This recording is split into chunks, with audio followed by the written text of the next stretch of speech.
it's not about getting to the finish line in the fastest way possible, but you have to be able to get to the finish line. Hi everybody, I'm Rox De Leon and this is episode 10 of A Curious Character. This is part 2 of my conversation with Herdeline Ardoña. In this episode, she provided insights on the different components of the PhD application process in the US and how we Filipinos can put together a great application. We ended this episode with her 3 pieces of advice for aspiring Filipinos in STEM who want to do more research or get into their field of interest. Without further ado, let's get started with this episode.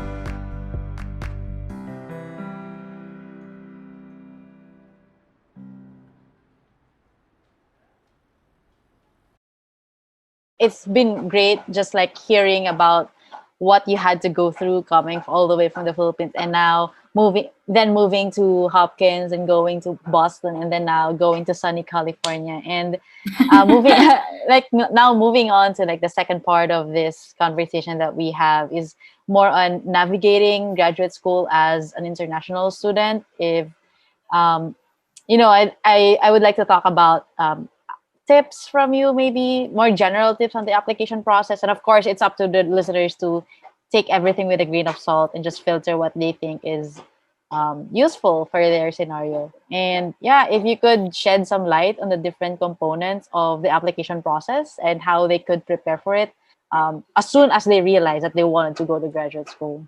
The students here, they prepare as early as sophomore year. I think they start preparing, they start curating their summer experiences to bolster their CV. So I like what you said, that as early as you can, start preparing the documents. But anyway, you mentioned components of the application.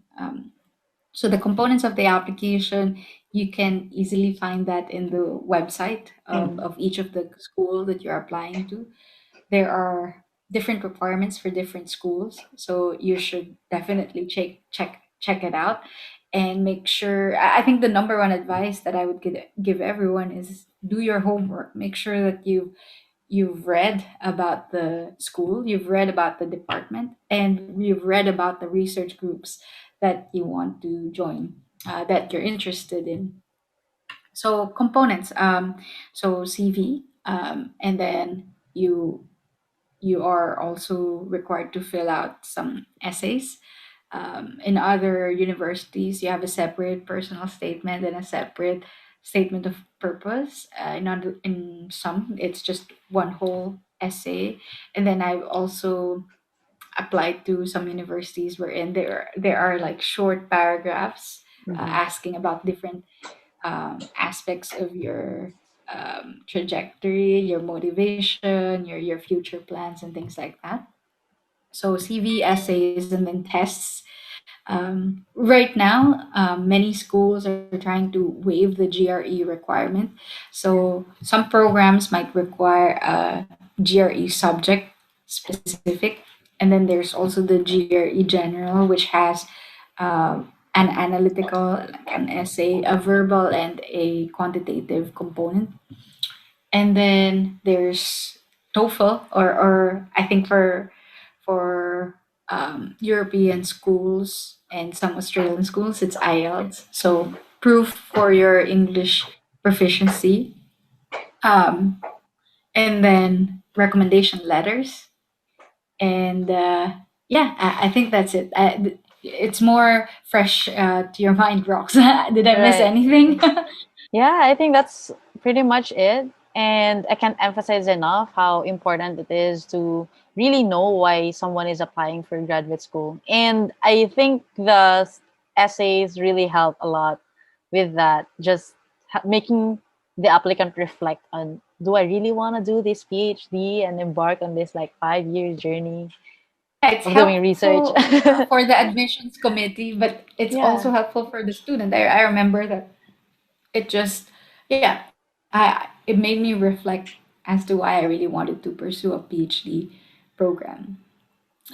From the standpoint of a member of the admissions committee, you get applications, you get CV, and for the portfolio of the applicants, you can have like maybe 10 that are of similar portfolio, but it's the essays that would really differentiate who, like you can tell which student knows what they're doing, which student um, just apply for the sake of applying, or Mm-hmm. which student maybe applied because they just couldn't find a job and they thought that grad school would be a good interim option. So yeah, the essay allows the admissions committee to learn more about the candidate, and always keep in mind that there's only a limited number of seats per per year for the admissions. So you have to make yourself stand out, um, Mm-hmm. and yeah, show that you did your homework. Show that you've read about at least one research group. Um, I think that was very important, and that is very important. Yeah. For the recommendation letters, I think that's another aspect that people make mistakes on. Uh, so picking the right letter writers is important because most of the time I think folks would just pick letter writers from the classes that they took, the professors that they met through classes. And that's fine, I guess, but it's important that your letter writers really know you.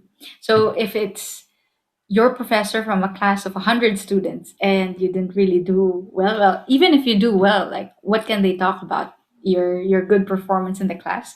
The grad school is not about getting high scores in exams. It's about research. Yeah. So someone who can talk about your character, your ability to think critically, your resilience, your work ethic.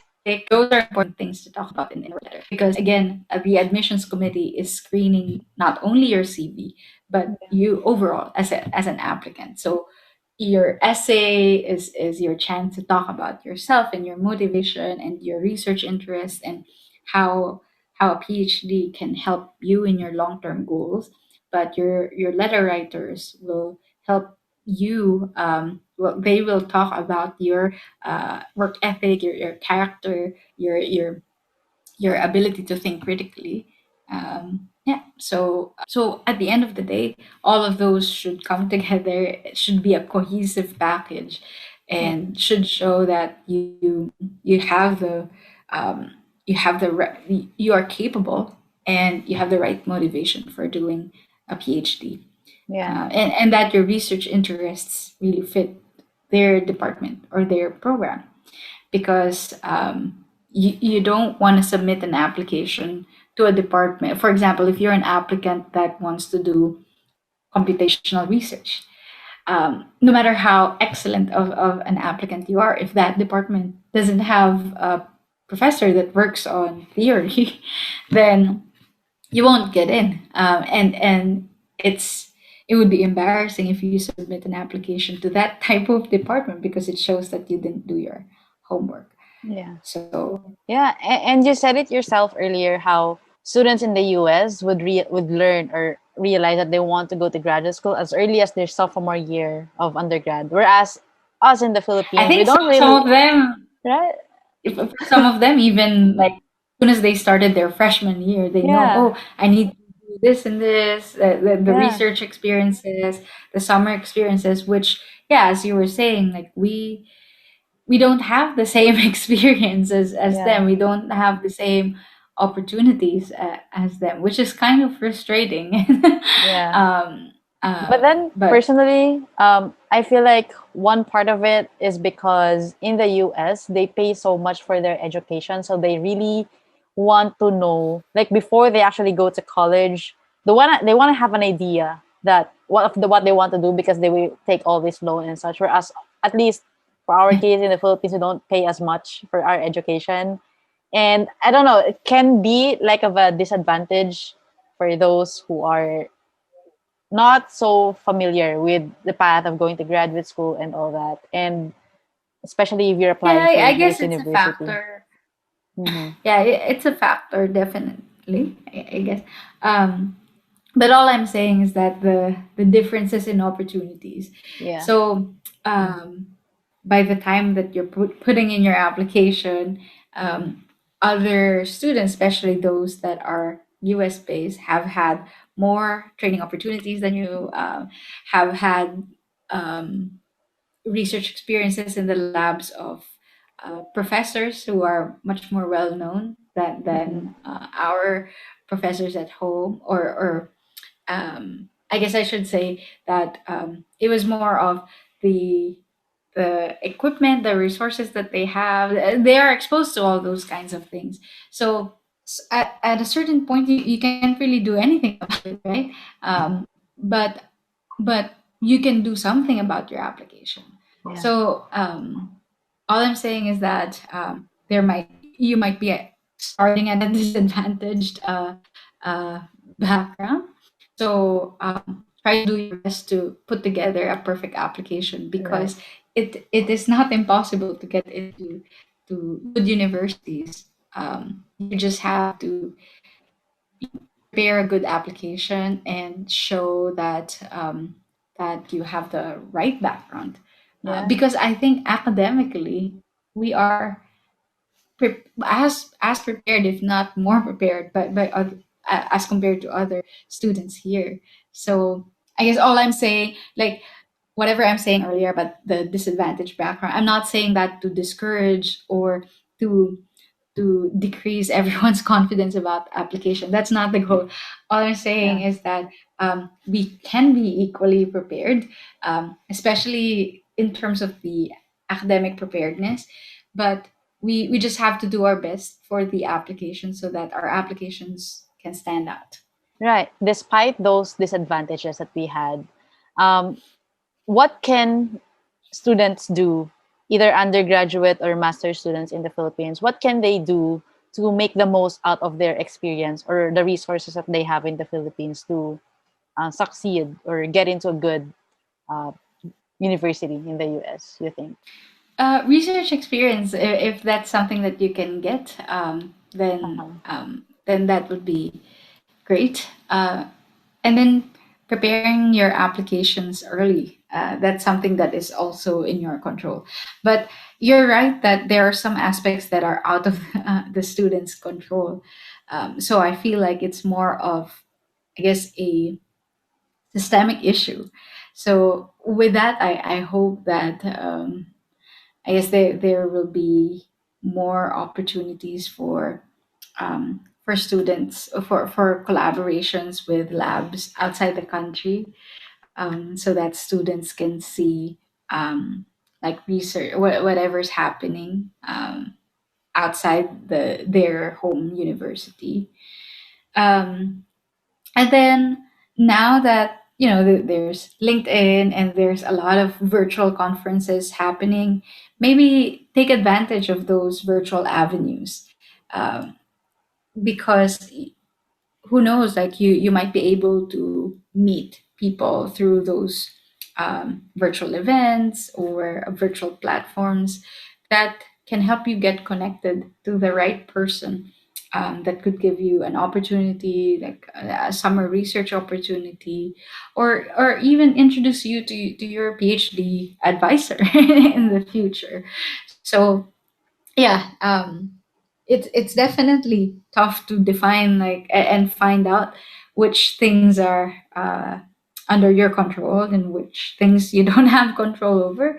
And I think for many students back home, even though there are research experiences that are possible abroad, a big factor is the finances, right? Mm-hmm. um, so because you have to take care of your, well, if you don't have a fellowship, or if you don't have a sponsorship, you have to pay for your flight and all of those things. But what I'm saying is there are still options, Mm-hmm. that you can take advantage of, such as those virtual platforms to learn more about departments, to network.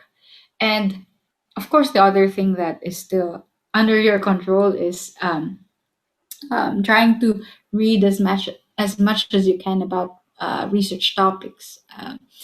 I, I I don't know if UB still has like an access to a couple of journals, but if you don't, you can reach out to some folks who have access to papers and download them for you. Yeah.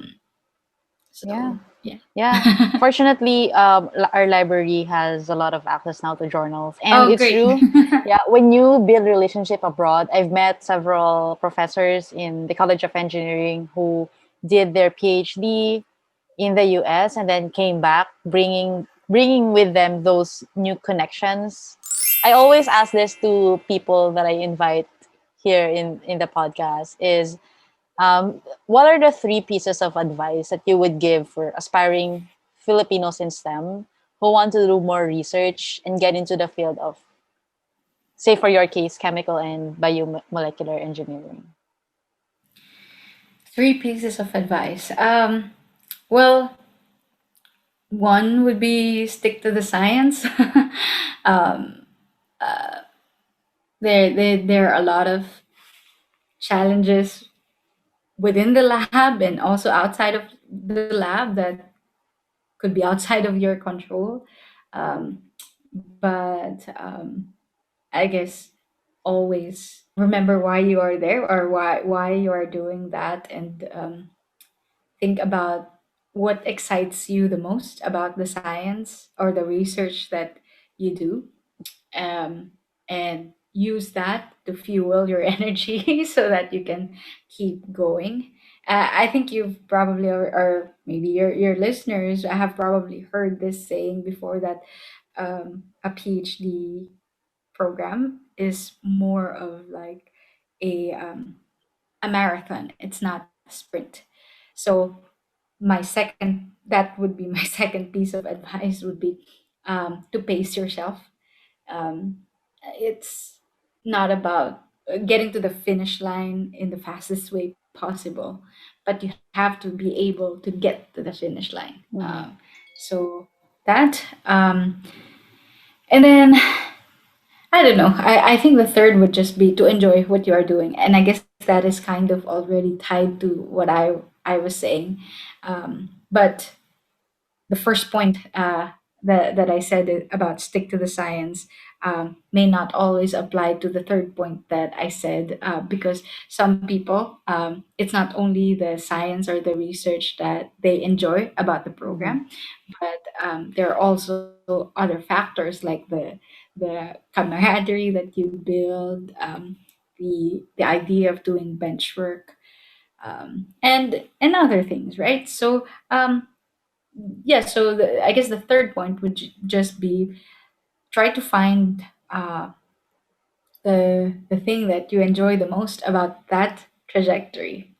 I feel like the overall theme for all those 3 points is um, just figure out a way that can make you keep going. Mm-hmm. So and I know that that is not very specific. That's very general. That's not just specific to Filipino students, but that applies to any graduate student. But maybe the Filipino aspect there is that um, I I always think about this. I feel like once you've started your PhD program coming from the Philippines, I think about how much sacrifices and how much effort it took Correct. for you to get there. So um,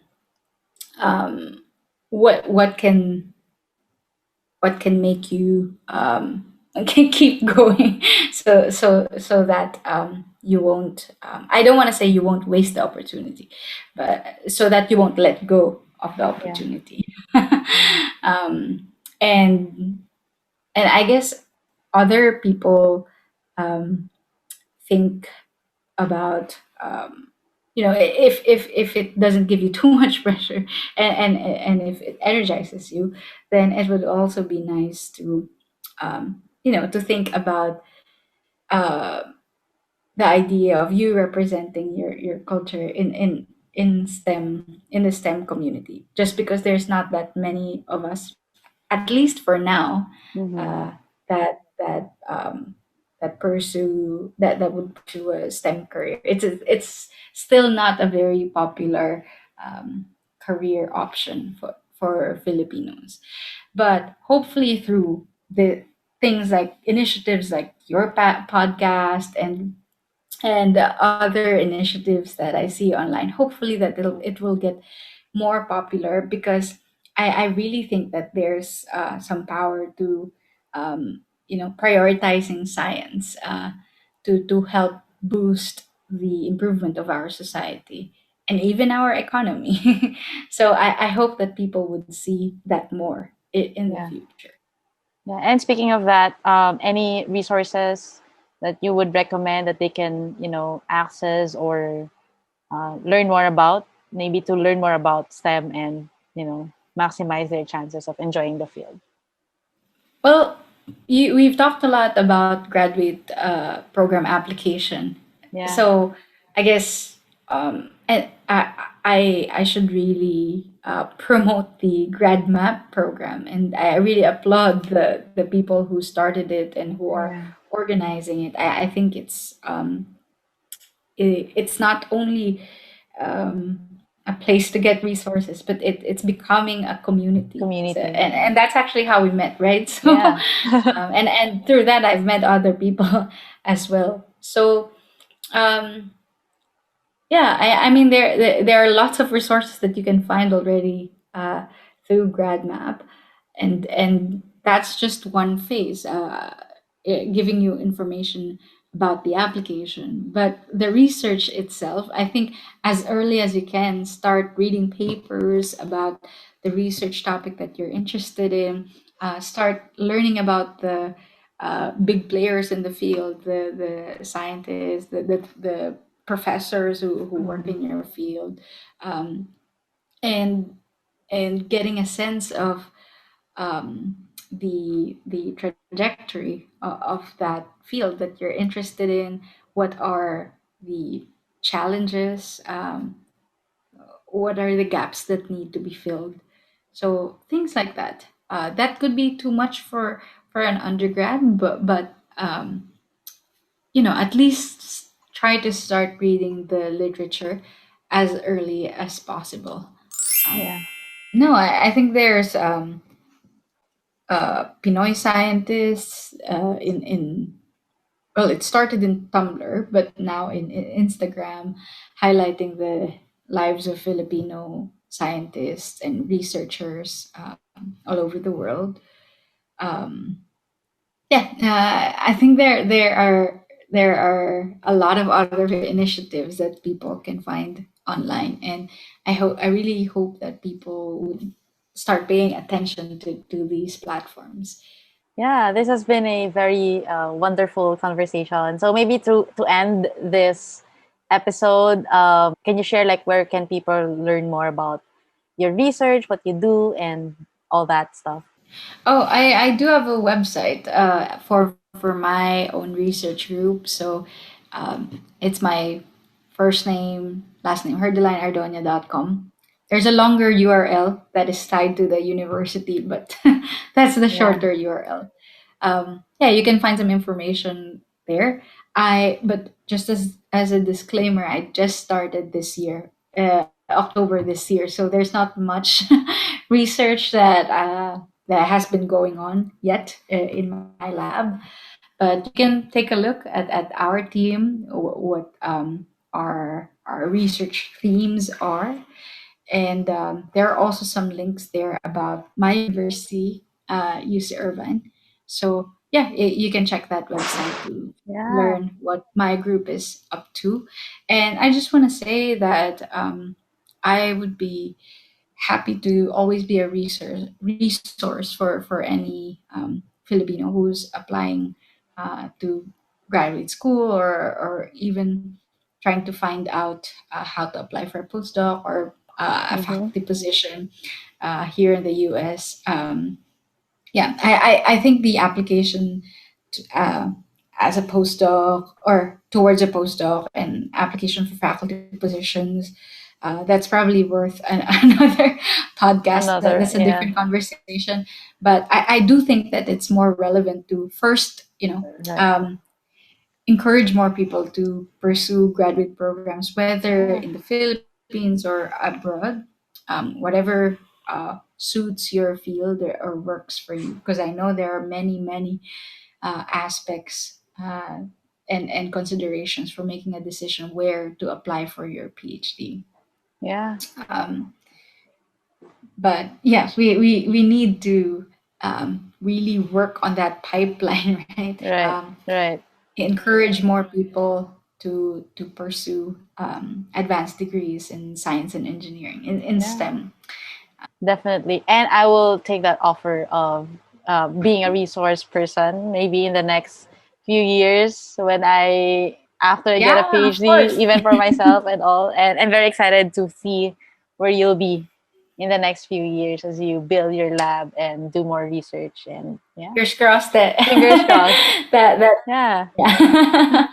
Yeah, Thanks so very I much. thank you so much for inviting me, and I do hope that the experiences that I've shared would be helpful for the listeners of this podcast. Yeah, of course. Thanks so much.